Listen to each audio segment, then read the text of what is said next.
Good morning, guys. Today we're looking at battery jump boxes. I know I've been over the battery jump box thing before, but probably about a week ago, our vehicle battery was dead and I needed to jump it. So I want to show you what happened. So first off, I went to jump it with the Stanley Fat Max, and I don't know if you followed my videos, but the charger that charges the Fat Max quit working. I found out that the battery is okay in the Fat Max, but the charger won't charge it, so it's too low to jump the vehicle. So I went to jump my vehicle and it wouldn't even crank over. I had this jump box from Harbor Freight that I replaced the battery in, and this vehicle's got a 5.4 in it, so it's a big engine. This one wouldn't crank it over either. So ironically, I got this little DB jump box out of the Honda Clarity, and this started the vehicle.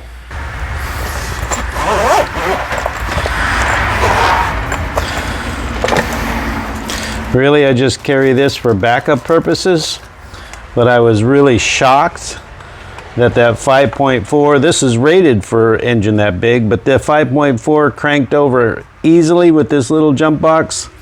Look at it compared to the size of your hand.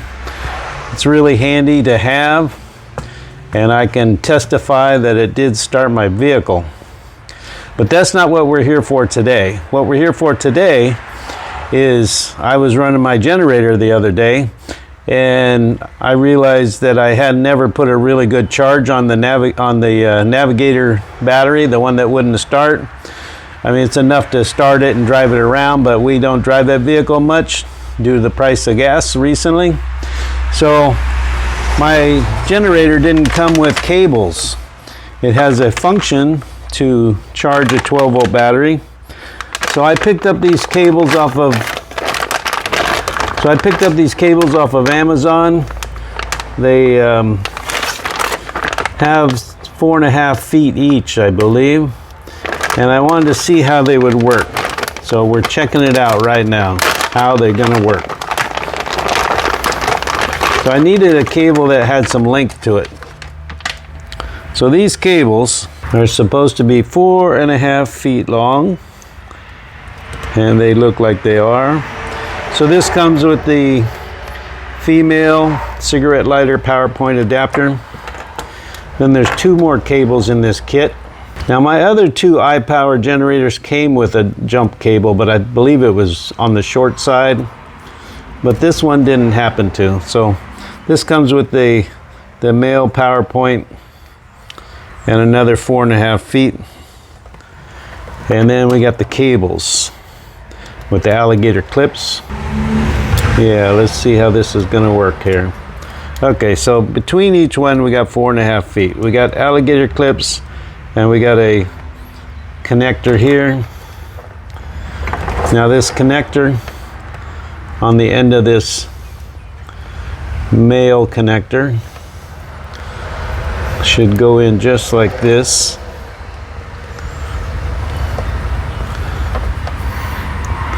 And they are keyed, so you can't make a mistake. So now we should have 9 feet of accessible cable with the right ends on it to use this generator. So they're looking pretty good. So you have some choices. You got that cable. You got the one with the alligator clips. And then you have male or female. Your choice, whatever you need to use these cables for. So it looks like a pretty nice little kit. You got the male setup with the keyed connector. You got these alligator clips with the keyed connector. And you got the female with the keyed connector. So we're gonna try these out on my generator right now. And we're gonna see if we can charge up the Fat Max at the same time. So this generator has a 12-volt power point right here, like a lot of them do. And Let's see how this works. So this is the first time I've tried this on my generator. You should try everything when you get something new just to make sure it works, because I don't know if this works or not. But now, look how long that cable is. So we're talking 9 feet, which gives you plenty of room to get your cables onto any vehicle to get the generator close enough. So I've got the Fat Max connected, and I am going to connect these cables here. I got to pull this a little bit. It needs to be separated a little bit more to reach this other terminal here. Okay, so we got the negative on the negative, the positive on the positive, and if you can see that, where the battery's at 12.0, and I have the Fat Max turned on. Otherwise, you turn it off. The Fat Max is looking at 12.1. You turn it on and pulls it down to 12.0. So this vehicle, 12.0 is enough to start the vehicle, but you should put a charge on it. Well guys, what I thought was going to be a short little video on charging my vehicle with my generator with this new cable turned out to be a diagnostic problem. I got no charge from my vehicle. So I never tried the 12-volt socket on the generator. So when I did, I'm thinking, well, maybe it's the generator, maybe it's this cable I just bought. So I had to get into diagnosing it. I found out I had a blown fuse. So I tested all the cables. I had continuity between that cable. And the cable I didn't have continuity with was the male probe. Turned out I had a blown fuse inside here. Now, so the thing was, why did it blow the fuse? Was it the generator or was it the cable? Well, I'm going to show you if I can do this one-handed here. I've got the generator plugged in. I've got my 2 cables. I got my voltmeter, but I'm in the shade here. So I checked the output from the generator and it was good.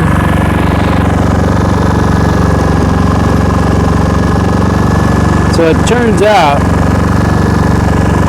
that these cables are reversed. They have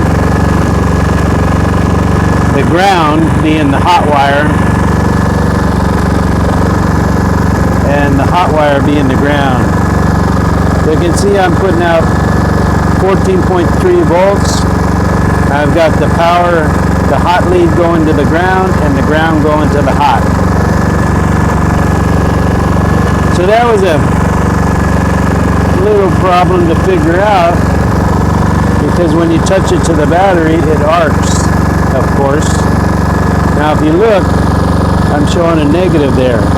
So I've got black to black and red to red, but I'm showing a negative 14 volts, so it's in reverse polarity. So after a closer inspection, you can see that the black goes into the red and the red goes into the black, which is not the way it's supposed to be. Black is ground, red is hot. You can't have the ground going into the red. So I'm gonna have to send these cables back. So I was thinking to myself, what if my generator is not putting out 12 volts? Well, it's out of warranty. Well, actually it's got a year warranty, but good luck trying to get that done.